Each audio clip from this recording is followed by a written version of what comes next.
Kyle Neubeck, who covers the 76ers for PHLY Sports, is here. We're recording this the morning after the Sixers opening night loss to the Milwaukee Bucks. No Joel Embiid or Paul George in that one. We'll talk about that game here in a second, but I do want to start with Joel Embiid. ESPN reported that the NBA is launching an investigation into the Sixers for how they are handling Joel Embiid's maintenance program. What do you make of the league's investigation, and were the Sixers wrong to kind of just be so open about it? Well, so one, from talking to people, it does seem like this is sort of an automatic these new rules they have for player participation.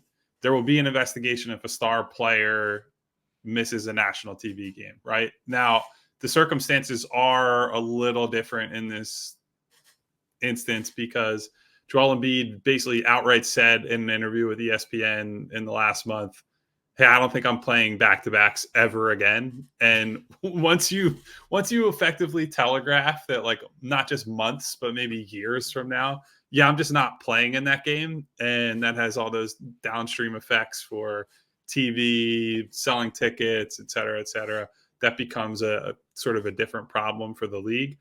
My guess would still be, end of the day, common sense probably prevails, and the league looks at it and, maybe they fine the Sixers, but it's still a situation where this is a guy with a long and checkered health history who has never been healthy in the playoffs, who played in the Olympics and has never played, high competitive basketball in August, this close to, the lead up to training camp, preseason, start of the regular season.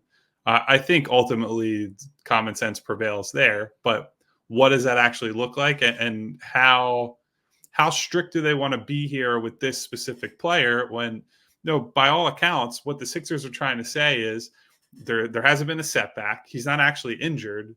We're just getting him ready. And it's like, well, it's a little different when, in Kawhi's case, for example, Kawhi, they're saying, he's dealing with swelling and he's got this, like there's an identifiable problem. And I think it's a little murkier with Embiid. So I'm very curious to see where the league eventually falls on it.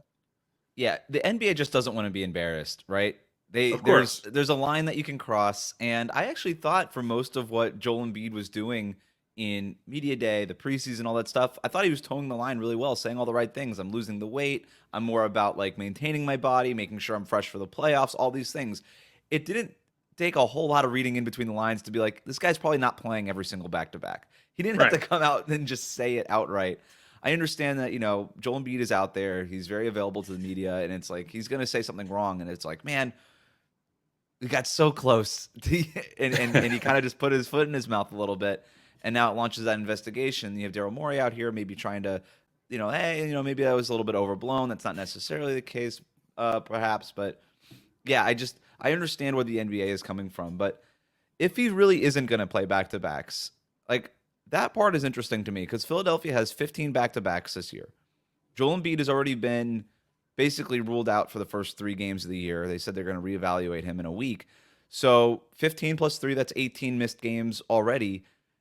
Out of 82, you're already down to 64 games if you play all the other games, which he probably isn't Right. going to do. And so you're already not meeting that 65-game threshold. So that's really the tough thing here is, okay, no back-to-backs. You're already out for the first week with like this, like you were already talking about, not really an injury, just sort of this maintenance thing already. It's like, how many games are you really going to play here, Yeah. So we did some over-unders on our show prior to the season, and we set the line at 58 games, and I took the under. I think if he gets to 60 games, I think that's a win. That's the exact number that Kawhi Leonard got to in 2018-19 in Toronto. It's the season that I think they're sort of using as a model for how they want to handle Joel. And, it to your point, it won't just be back-to-backs. There will be times when, maybe it's just a strenuous part of the year. Maybe he's not feeling right. And they'll say, okay, well, night off, 2 nights off, excuse me, whatever it needs to be in order to keep him at as close to 100% as they can all throughout the year. And so that puts a really big focus on, you got to keep Paul George healthy, because I think what you saw in the opener against Milwaukee on Wednesday is that while Tyrese Maxey is very good, when you ask him to be the guy, like the lone star on a team that, frankly, a lot of these guys are defensive focused, right? Like know? Kelly Oubre not a great shooter. He's got some scoring ability, obviously, but when you're asking him to be a primarily catch and shoot guy, that's not really his thing. You know Caleb Martin pretty well from his time in Miami, and I think he's a very good role player, like great fifth starter, or like they brought him off the bench last night. But when he has to scale up and be like a real creator, there are problems there. So if Joel is going to miss all this time, I think that's fine, but that rests on Paul George has got to stay healthy, because they need a genuine, second option or 1A, 1B with Maxey on these nights without Embiid, or you're just asking Tyrese Maxey to have to score 30 plus a night efficiently, and that's tough for anybody in the league to do. Well, let's talk about that game then, because Tyrese Maxey is the place to start. It is clear that if they are without Joel Embiid and without Paul George in some of these games, that this team is going to struggle to maybe even have a winning record, And I know that Milwaukee is a better opponent. Everybody's got them in their tiers of contenders. But the way that this thing looked, Tyrese Maxey took, 11 field goal attempts in the first quarter, and he goes 10 for 31 in that game. And there is an issue with Tyrese Maxey having to be the only scorer, because there's just not a lot of offense. And you can look at that shot chart and look at the shots that he was taking, and you're like, man, with Embiid out, this guy just becomes sort of one of these volume shooters. It's very like Cam Thomas-like almost. But then you look at the other side of it and you're like, well, what else is he supposed to do? Because there's nobody else that's really capable of generating offense efficiently and consistently for Philadelphia. And so, Eric Gordon didn't have his best game. He went 1 for 6. Kelly Oubre, like you mentioned, not the kind of a roller coaster ride as a shooter, went 1 for 6 from 3-point range. Caleb Martin only got up 1 3-point attempt, went 5 for 10 overall. There's other guys in this roster that you like. There's enough options here, but those options all look a lot better when they're playing roles and not being asked to carry an offense against a good, relatively good Milwaukee Bucks defense, or a defense that looked pretty good last night at least. And then, of course, against Brook Lopez and Giannis, who caused their own kind of troubles. So, yeah, I don't know what they do if Embiid and Paul George are going to be out for a long time. We only saw Paul George for a couple of preseason games. I know we're still sort of waiting for an update coming out of Sixers practice today, but is there any news on Paul George in terms of when we might be able to see, when is the soonest we might be able to see Paul George? Because they need somebody. It's not impossible that he'll play Friday night in Toronto. They have not ruled that out quite yet. And as you said, I think we'll probably be getting some news to that effect shortly. I do think, though, because having him available the whole season is such a priority with how they're managing Joel Embiid, they're probably going to play it cautious, right? Like if there's any real risk, they'll say, well, we'll push it back another game. And they're not going to over-index on, if they start 1-2 or whatever it might be in this opening weekend, that's not going to be a reason to abandon kind of their guiding beliefs coming into the year. But you're right.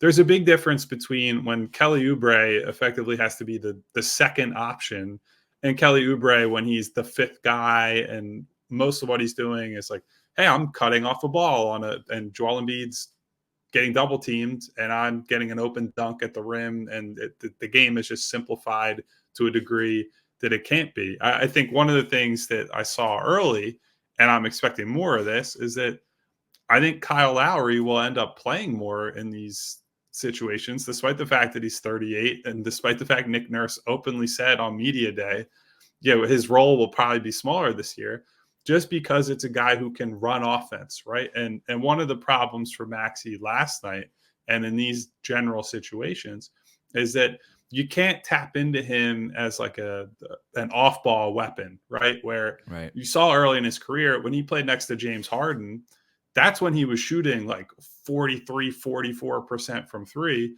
because all you're really asking him to do is relocate, come off screens, maybe sit in the corner, sit on the weak side wing in a lot of cases, and just fire up catch and shoot shots. Well, now when he's the point guard, or we'll call him the lead guard running the offense, he's taking a lot of pull-up threes. He's taking, tight contested jumpers a lot of the time.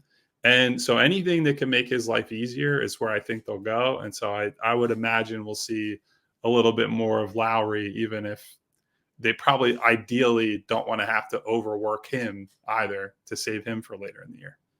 Yeah, and that's what made the two-man game between Maxey and Joel Embiid so special, is because Embiid was able to run, like, you can run him on a dribble handoff, or Yeah. Tyrese Maxey can cut behind the defense while Embiid is in that triple threat spot, and everybody's looking at Embiid, and it just becomes easier for Tyrese Maxey, and he just needs that, right? Like most guards his size, they need a little bit of help creating their own shot a lot, but Maxey is an efficient shooter. He's got a ton of burst, but when like the Bucks were last night, just closing off the paint, because nobody's going to help off of KJ Martin, Caleb Martin, Kelly Oubre, like, or nobody's going to be, pushed up against them Hugging them in defensively. the You can help, corners. right? Exactly. Yeah. You can help off of them, and so it just made Maxey's job. I mean, just some of the shots he was taking was absolutely crazy. And again, if you just did a highlight reel of the shots, you're like, what is wrong with this guy? But then within the context of it, you're like, yeah, of course he had to be taking the shots because there's nothing else there. And it was a real stark contrast, I thought, to watching Milwaukee play basically through the Damian Lillard, Brook Lopez pick and roll. And Brook would set these 30-foot screens, and Dame would just come right off the screen. Drummond or Yabusele would be, kind of playing a little bit back. And as soon as Damian Lillard had a little bit of daylight, he would launch that thing, and he basically carried the Bucks through that third quarter run that won them the game. And you look at Maxey, and he had no such option, right? Like No. nobody's like, you're not running Andre Drummond high screen and rolls because nobody cares about defending Drummond. You're not. There's no other kind of other option out there. And I did think it was interesting that Nick Nurse was like, I don't know what to do. Put Kyle Lowry out there, and hopefully he could figure out something to do. And even that didn't really work. But I do agree with you that we'll probably see a lot more of that. Yeah, and I think a couple of my snap takes watching the game were, one, I think that they need to figure out a way to get more shooting on the floor. So you might see Jared McCain, their rookie this year, Mm-hmm. or maybe earlier than expected, because he's got issues with the on-ball creation and some of the other stuff, but very high pedigree shooter, a guy with a long, successful track record there at the amateur level, and shot relatively well in the preseason. They're already, starting Eric Gordon in an attempt to, which I think that's fraught with a lot of issues, but it's an attempt to try to get some better spacing out there. And like, that's the thing, right? With Maxey, he's got the speed that if you can give him enough space to operate in, he should be able to get to the rim. Not every team is going to have both Brook Lopez and Giannis as like rim protector and the weak side help. And, it won't be as problematic in that respect. The Philadelphia fans will probably say he might get some more calls on other nights. I do think, and for him as a driver too, the one thing that I always pick out with him that I saw last night, he's gotten bigger and he is stronger, but he needs to leverage that more. There needs to be more of like the guy that was great at it that was here that's now in Miami was Jimmy Butler, where he's such a physical player, like gets the shoulder into you, but could also sell the contact, like does a great job of like going up under your arms when anybody reaches, like really highlights every reach and every misstep you make. Maybe this is the wrong time to praise Jimmy Butler after he had quite a clunker on night one, but just like learning more of that stuff and leaning more into the physical side of his game, because he's put on quite a bit of weight and quite a bit of muscle. And he's at the point where the refs know who he is, which that's always an important thing as an ascending young player. So I think that will help him out too, right? Because all the great players will go through cold shooting nights. The best ones find a way to like, all right, I'm just going to get myself to the line. I see a couple go in, some cheap free throws, and then that extends out everywhere else. So that'll be a big key for him as well. Yeah, it'll be an interesting stress test for Maxey when Embiid and Paul George are out, because he's going to have to learn to do all these things that you're talking about, right? Is like, all right, I guess I got to carry the offense now. And it's such a great point. Like, it's a very different thing going against a different kind of defense versus the defense that has Giannis and Brook Lopez just like enveloping all the space as soon as basically it opens up, right? But yeah, you still see Maxey kind of leaning back at contact. And I think the biggest difference with Jimmy Butler is like it's the opposite angle, right? Like when you hit him, he leans right into you. He leans into that contact, and that's really what it takes, I think, to sell these calls. I do want to talk a little bit more about these role players though, because there was some stuff that I liked. Yeah. I thought Caleb Martin brought a real intensity to this team. I am for some reason still holding on to Kelly Oubre Jr. stock, thinking that it's going to hit. At this point, it's more of a hold than anything, but he's kind of he's a roller coaster player, right? There's nights where he can maybe win you a game, there's nights where he might get in the way a little bit. I thought it was interesting that Nick Nurse went with KJ Martin to start the first half over Caleb Martin, and then in the second half went with Caleb Martin over KJ Martin. Um, what was that all about? So KJ had a good preseason, and I think some of it is trying to keep Caleb in the role that maybe Nurse has envisioned when everybody's healthy. And Paul George is in the starting lineup. Eric Gordon is the floor spacer. And one thing he has told the media is that he would like to keep Eric Gordon and Kyle Lowry kind of separate, right? The two Mm, older, late 30s guards that got to deal with some defensive concerns there. Although Lowry's a very smart guy, so maybe he could work around those problems. So Caleb being coming off of the bench in general, I can sort of squint and see it. When Paul is out, there's no reason that KJ Martin should be starting over Caleb. Like Caleb is just flat out a better player. And to your point, is just like one of those perfect dirty work guys, right? Like has 4 offensive rebounds on night one and is always just like popping up in the right places at the right hmm time. I think we've already heard a lot from Kelly Oubre, other guys in the locker room, that Caleb has been a really vocal and active leader, both with his voice and with his actions. The way Kelly put it Wednesday night after the game was, Caleb gets on people a lot, but it's easy to take it from him because he says something either right after he has done it or he then goes and does it himself, right? So it's one of those, you lead with your voice and you lead by example, which is like my favorite type of role player, right? He's not a guy who's overly obsessed with like my touches, my shots, my this, but still goes out there, plays super hard and cares about the right things. So yeah, I really liked what I saw from him. Oubre is, it's Kelly Oubre, right? There are nights when he's going to give you 20 plus and he's got great talent.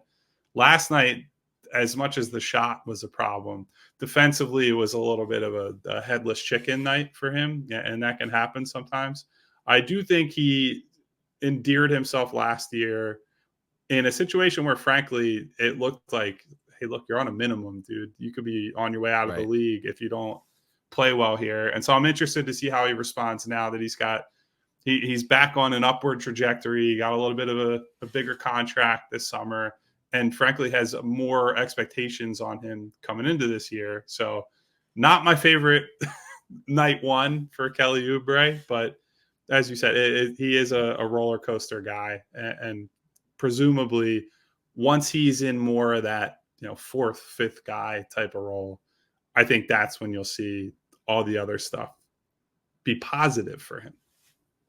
The other guy here is Gershon Yabusele, 4 of 8 in that game. Took 4 3-pointers, which is good. I think he made his first Yeah. one out of the corner. 4 rebounds, 3 assists, 3 steals, just sort of all over the place in a good way. And everybody, like, Yabusele, who's not a fan of Yabusele after what we saw in the Olympics. So great that Philadelphia picked him up and gave him a chance in the NBA because I need to watch more of him. But was also used as the backup 5 during a Yeah. lot of this game when Andre Drummond was out. And you wrote this in your piece at PHLY. You do the good, bad, and the ugly. And I thought it was a really astute point that you made is it doesn't work when he's the backup 5, but Philadelphia doesn't really have another option. And it's not necessarily his fault, especially when you're going up Yeah. against a big team like Milwaukee. So it makes a lot more sense when you have Joel Embiid there, when you have Embiid and then Drummond's the backup. But it does feel like there's still as great of a pickup as Andre Drummond was, and he was pretty good in this game too, in terms, and especially on the boards.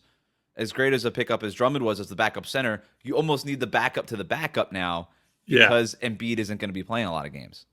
Yeah, I'm sort of looking way ahead at this point and saying I Right. think they probably acquire another big at some point this season. That doesn't need to be like a big name guy or anything, but when you're asking a 6'7", 6'8" forward to be your backup center on non-Embiid nights, and we're already sitting here saying, like, well, Joel might play 55, 60 games. That's a lot of games. That's like a quarter of the season. You're saying we need somebody else to man that position behind Drummond. And I have really liked what I've seen from Yabusele overall, right? And I think you can tell, I think, that he has played in Europe for a long time because it's a lot of the like ball doesn't stick, and he doesn't stick either. Like you look at the guy and he's just like this big bruiser looking dude. And if he just sat in the dunker spot, that'd be like, yeah, that's what I expect that guy to do. But he's been very proactive with, sliding around on the perimeter, making cuts, setting constant screens, doing all that. So I think once he can play next to Embiid and be in that type of setup, I think he will really start to shine. Certainly, as you pointed out, in the Olympics when he's playing next to Wemby or Gobert or another big, and when he was at Real Madrid playing next to guys like Tavares, you saw that, like, shot 40% from three, great hustle player. The playmaking was pretty good for a guy at that position. But right now, it's just, and Nick Nurse admitted this last night after the game. He's like, it's just kind of what we have to do right now. Mm-hmm. It's not necessarily that we want to play him as a five, but Adem Bona, who's their only Right. other big, he is a super raw second Not ready. round pick. Like, I think long term, like, good project player to have, and he's going to get a lot of time in the G League. But you can tell, like, they just don't trust him yet, and probably shouldn't. So they got to figure something out there. I will say there's a couple of things that I do like from that opening night that makes me feel good about this team. If and when we finally, well, not if, I guess, when we finally see Embiid and Paul George all together, it feels like all this kind of can click into place. 17 offensive rebounds. This team might lead the Yes. league in offensive rebounds. They are crashing the glass. What is it that they crash rate is like the big buzzword? Like Yeah. they are doing it. And that's going to be huge in terms of creating those extra chance opportunities, obviously. And then, I did like the hustle. Like, it was an inefficient night from Kelly Oubre. It wasn't Caleb Martin's best night, but like there's a lot of, and then the Yabusele stuff that we were talking about, but there's just guys who are going to do some of the hard work and really hustle and Yeah. just make stuff happen. And that to me is such an underrated NBA skill, is just doing stuff. And there's just a lot of NBA players that don't do stuff. And I just feel like this roster has a lot of guys who just do stuff. What Oubre, KJ Martin, Caleb Martin, Yabusele, Andre Drummond, like they're just like, they're frenetic. They're all over the place. And I do think when you have a structure in place of Joel Embiid and Paul George and Tyrese Maxey as your big three, all that stuff, it just feels like it makes such a greater impact when they're doing it on that sort of like foundation of, all right, we have the stars that are handling the scoring, anchoring the defense, etc. We can kind of just fill in the cracks. Yeah, and I think what struck me last night is it almost seemed like Milwaukee was going off of last year's scout, where the Sixers were not a particularly good rebounding team on either end, and Giannis was just kind of head in the clouds for Yeah. the first, 5 to 7 minutes of that game, and they were just getting punished on the glass, like Drummond, KJ Martin, Caleb Martin, just coming from every which way to create these extra possessions. I mean, the Sixers, I think, had 18 more shot attempts than the Bucks last night and still lost pretty handily. If you get a good shooting night, that potentially swings the exact other way. And so Right. I think the big thing I've been trying to tell Sixers fans, and they know this already throughout the offseason, was this is the first time really in my lifetime the Sixers have had three wings that are playable at any given time. Like three guys between George, Martin, Oubre, and then you have like KJ Martin and Ricky Council the fourth on the bench, who are at least like, they're like interesting-ish young players, right? And they're both very good athletes. This is the first time you've had a lot of athletes on the team. And Nick Nurse has shown throughout his career, when he has guys like this, he's empowering them. He's like, they want to chase extra possessions at basically every opportunity. So that means offensive rebounding. That means playing pretty aggressively on defense. Like we haven't gotten to see that necessarily yet, because without Joel Embiid as the rim protector back there, you're not going to feel as empowered to say, hey, Kelly, hey, Caleb, or even Paul, get out in the passing lanes and take risks, because you have that guy waiting back there if all goes wrong. So I think that's going to be another thing to watch as we see, how this roster comes together. But I agree with you. I was considering they lost by like 16, 17, whatever it was. I was pretty impressed with the fight Right. overall. And it just was one of those where it's like, yeah, they shot like crap, and you can tell that they need their offensive weapons. But I think the spine of this team and kind of the personality of a lot of these guys will keep them in a lot of games throughout the season. Kyle Neubeck does great work at PHLY Sports. Kyle, thanks so much for jumping on, man. Appreciate it. No problem.